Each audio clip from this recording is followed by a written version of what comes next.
கிறித்துவ ஞாயிறு அல்லது மூவொரு கடவுள் பெருவிழா. அனைவருக்கும் வாழ்த்துக்களை தெரிவித்துக் கொள்வது உங்கள் டேனிஜி சகாயம்.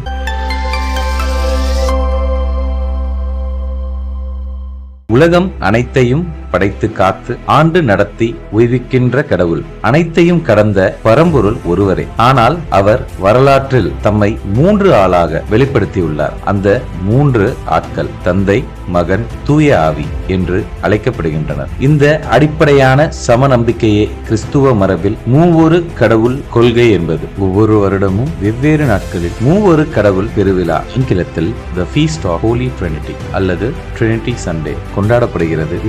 2024 ஆண்டு மே 26 தேதியும் 2025 ஆண்டு ஜூன் 15 தேதியிலும் 2026 ஆண்டு மே 31 நாளிலும் இவ்விழாவானது கொண்டாடப்படுகிறது. பிதா, சுதன், பரிசுத்த ஆவியின் பேராலே ஆமென்.